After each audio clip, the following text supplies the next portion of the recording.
just don't feel very well. No, I just don't feel Okay, so we learned how to draw things above our vanishing point. This works really well with the box if we were in person, at our horizon line or below our horizon line. So we saw this top part, this bottom part, our front part. We saw this bottom part, this front part, this side part. We did all that stuff. Because in 1 point perspective, you draw the flat plane. In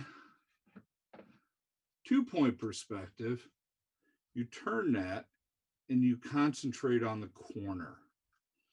Now, for a lot of people, 2 point perspective is way easier because there's only 3 types of lines, all right? 2 of them are belonging to the vanishing point. The other line is straight up and down. So if your line doesn't go to the right vanishing point or the left vanishing point, it's right there. So really, check left, check right. If it's neither one of those, 99.9% of the time it's going to be straight up and down, which is pretty high average. That means only 1 out of 1,000. So we're going to start this off by putting a line in the middle. Boom, boom. This is our horizon line.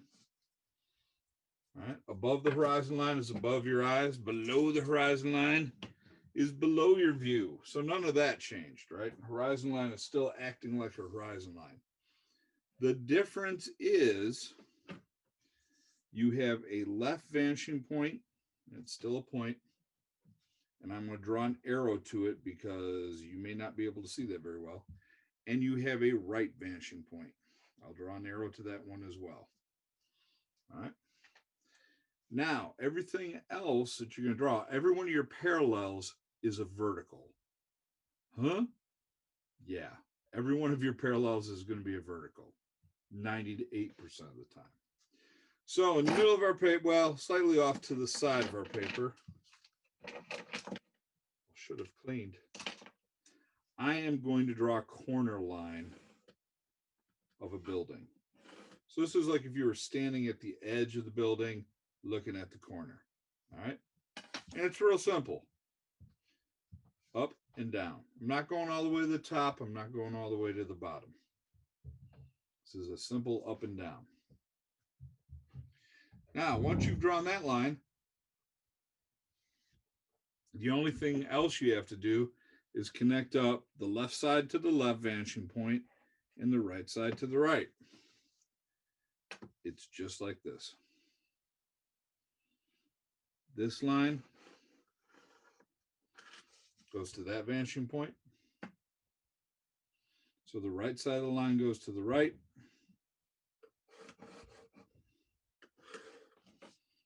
And hopefully you can read that pressure as being correct. And the left side goes to the left vanishing point.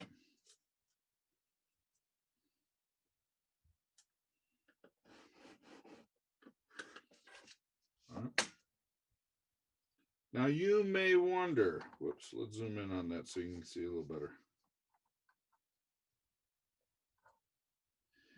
You may wonder, why did I go with less pressure?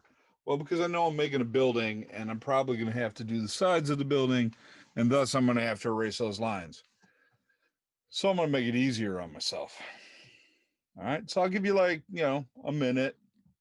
Go ahead, try to knock that out, make that awesome. All I got to do is connect up my parallels. All my parallels are going to be vertical. So as long as this ruler is going in the same direction as that, there's my line. As long as this side is going to that, there's my line. Make it so. That's not a very impressive building at this point. It's more of a box. So if you were doing a close-up drawing of a box or a Christmas present or a box, we can make this look like a table and you'd be there. You'd be done. You're like, wow, I can draw a box. I'm pretty awesome. Yes, yes, you are. Because there is not another creature in this planet aside from a human who can do 2 point perspective. Elephants can paint paintings, so can monkeys. They can't do perspective. Congratulations. All right, so for the right side, all my details on this right facing plane, the details are going to go to my right vanishing point. And like we said before, windows are bigger as they get toward closer toward us. So my corner line is going to always be the closest part of any building. All right. So I'm going to do my windows a little different than I did before when I was doing 1 point, just because I think this is easier.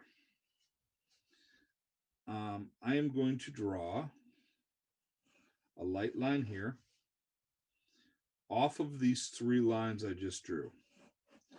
And I'm just going to try to make this parallel. I don't know why it's fighting me today on the parallel, but it is.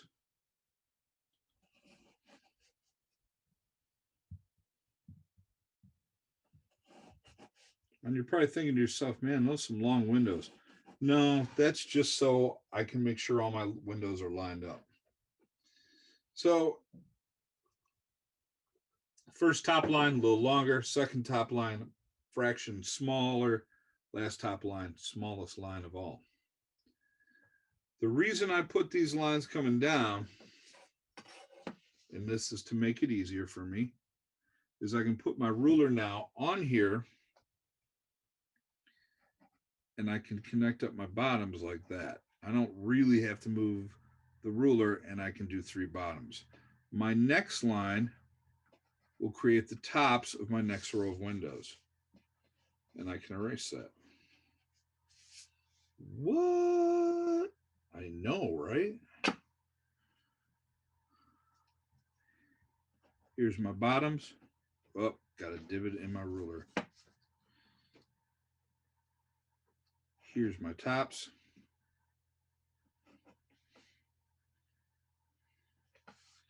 I'll bring my ruler down a little bit. There's my bottoms. I can erase those lines. Now I know I already went really, really quick. So I'm going to give you guys like 2 minutes to try to figure that out.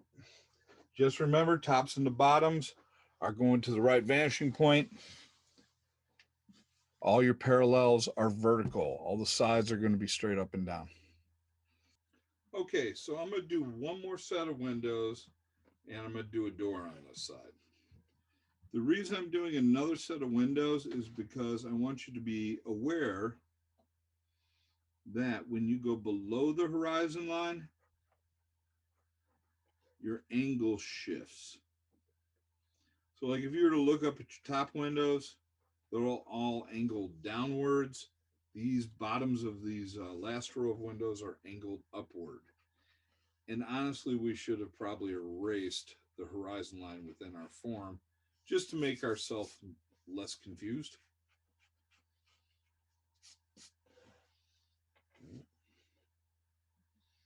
Now I'm going to do the bottom, the door. And I'm going to kind of make the door between the 2 sets of windows. So that's going to be the distance from my door. All right. Just like the bottom windows, door is angling upward.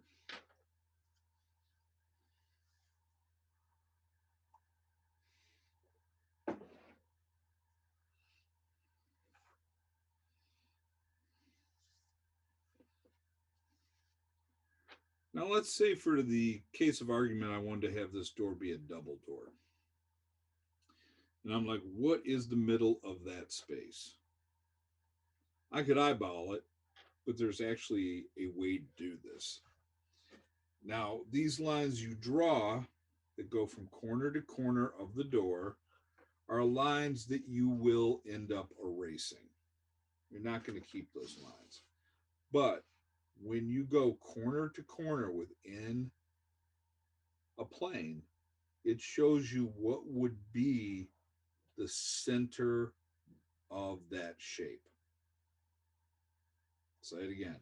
When you go to corner within the frame or within a plane, a shape on the plane, it shows you what would be the actual center. Now, many people are going, well, that looks exactly the same. Yeah, it looks the same, but had we done this on a larger square, it would be very different. And you know what? We are going to do it on a larger square. So I'm going to take and subdivide this whole space over here. I'm going to do this very lightly because these are not lines I'm keeping.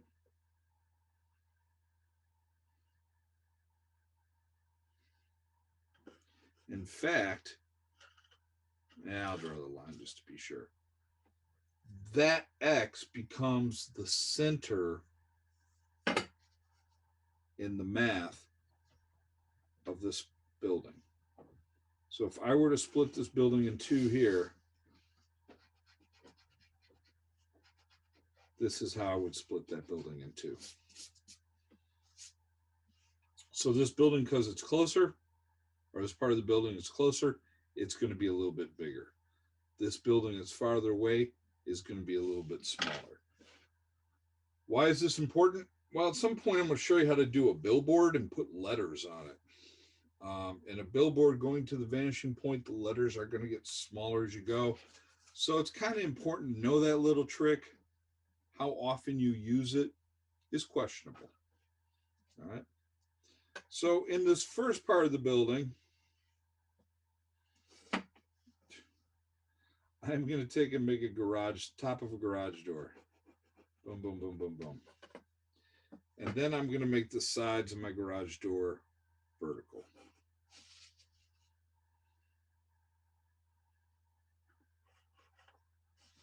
All right. So far, so good. If I'm putting a garage door there, what the heck?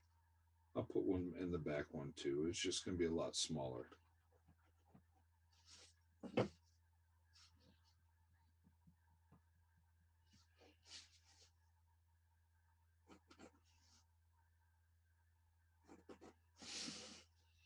Boom, boom, boom, boom.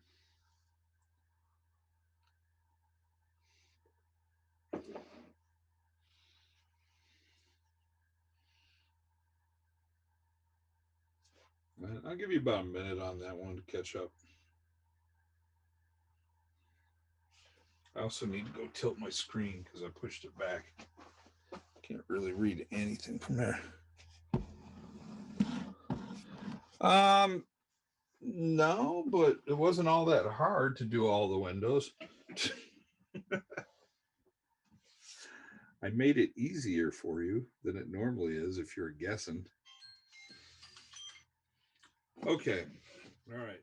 So I'm going to do a sidewalk under this building. I still want to do more buildings in a little bit, but I want to do a sidewalk. All right. Figure out my sidewalk. I'm going to bring my line out. Boom, boom. I'm going to lightly extend my corner line. Not that I'm going to keep it, just because I want to see where I need to come and hit this other vanishing point. All right. So those go there. And then I'm going to take and make a curb. Now, we did this in the 1 point perspective, and most of you guys were fairly successful. The only part that you had troubles with were the sidewalk lines. And this is all exactly the same as everything else we've done. Right side goes to the right, left side goes to the left. All right, I'll give you like 30 seconds to get caught up on that.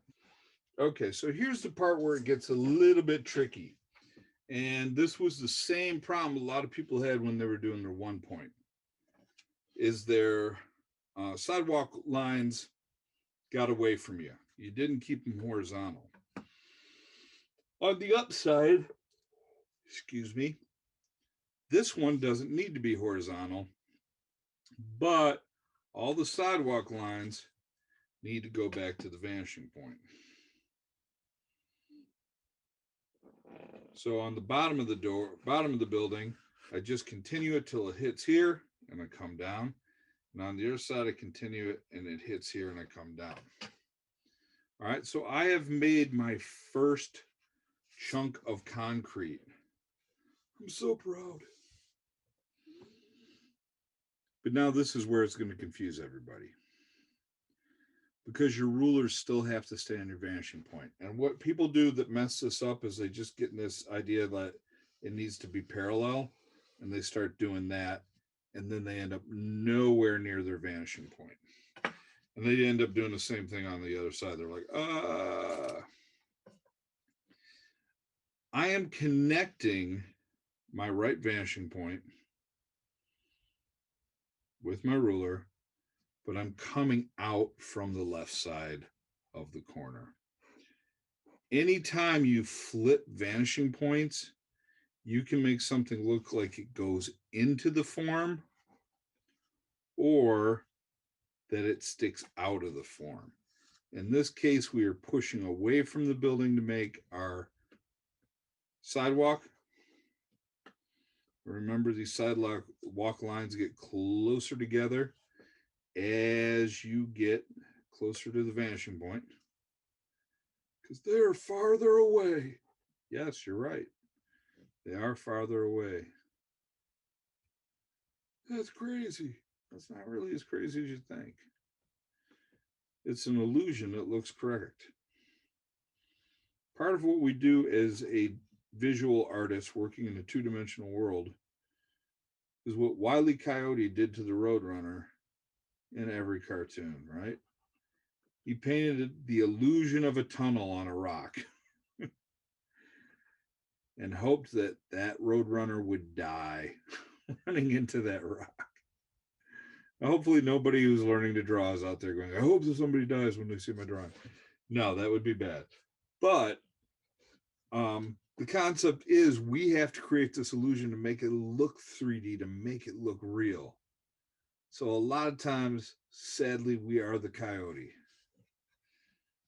But I'd rather be a coyote than a roadrunner. All right, so I'm going to give you guys 3 minutes on the clock because this one's kind of complicated. In fact, this is probably going to be the most complicated thing we do today is that sidewalk. All right.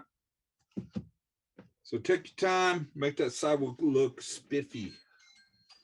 Yes, spiffy. All righty.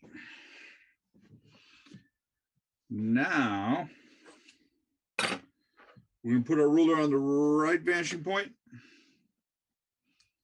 We're going to come up to the lower left side of that garage door. We're going to make that garage door open. We're going to pull a line through the garage door to create depth. We can even do the same thing to the other side. That'll be exciting. It was kind of exciting. It wasn't horribly exciting.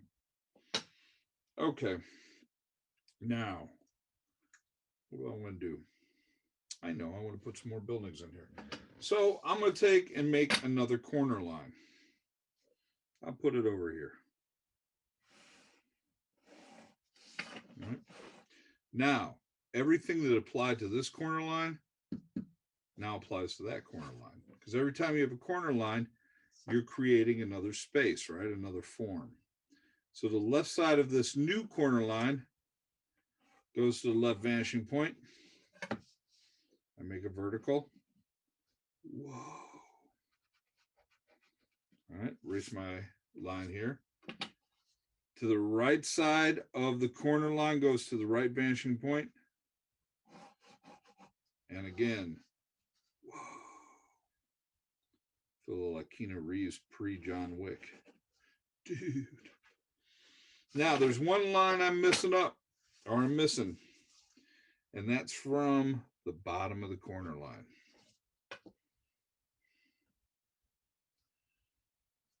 So I'm going to take and pull this back until it gets blocked by my original building. And once I got that form, I can erase my horizon line because I shouldn't be able to see through it. All right. Now that's my quick building. And I'll give you guys like maybe 30 seconds to do that one. because it should be left, left, right, right, up and down. Clocks as timers. Okay, now I'm going to show you how to make a bunch of buildings really quick. So to not confuse myself, I'm going to erase those arrows, even though they still mean what they mean, right? And I'm going to draw one corner line, two corner line, three corner line. I'll put a corner line way back here. All right. The rules that apply to this one and this one now apply to these. Huh? Watch. Put my ruler on my vanishing point. Bring that line back. Put my ruler on the other vanishing point because it's now the left side of my corner line. Bring that line back. It's going to be a tiny building. Yeah, well, it's far away. Boom, boom. There's a tiny building in the back. Didn't hardly take me any time whatsoever. All right, I'm going to do the same thing with the rest of them. Now, if you're willing to fly a little fast and easy on this one, you can keep your ruler on your vanishing point and do all your right sides at once, like so. You can put your ruler on your left vanishing point and do all your left at the same time. I don't know. Seems like you'd catch a cold or something. No, you won't. Boom, boom. Now it looks like I just got a bunch of arrows, but the key to that is the right side of the arrow is going to the right vanishing point, the left goes to the left. Now, the only way for me to screw this up is to not be able to draw a straight up and down line. Oh, look, they overlap each other. I got a freebie. Booyah. My God, it's a metropolis. It is a metropolis. Absolute amazingness. All right, so I'll give you like 2 minutes on that. That shouldn't take you that long. All right, but so if we only have about 2 minutes left, if I'm reading the clock right, I think I am. I want you to put in 3 characters. Now you can do just what we did yesterday. Have a guy facing the city, back toward us. Boom, boom. Like so. You can do somebody really far away. Maybe this person is absolutely crazy. He's trying to fish off the edge of a building. And then do somebody moderately big. Now, these are not large in the least. In fact, this guy is like a skinny gingerbread cookie. You said cookie. Yeah, cookies would be good. Can't go wrong with cookie. All right. And for some reason, he's wearing a top hat. I don't know. Maybe the circus is in town. It's really hard to say. All right. So even if one of them has to be a stick figure, the other one has to be a fat stick figure, and the third one is somebody facing the buildings, or it could be facing away. Artist choice. That'll be my gift to you this weekend. All right. As soon as you've got that drawn up, I will grade it.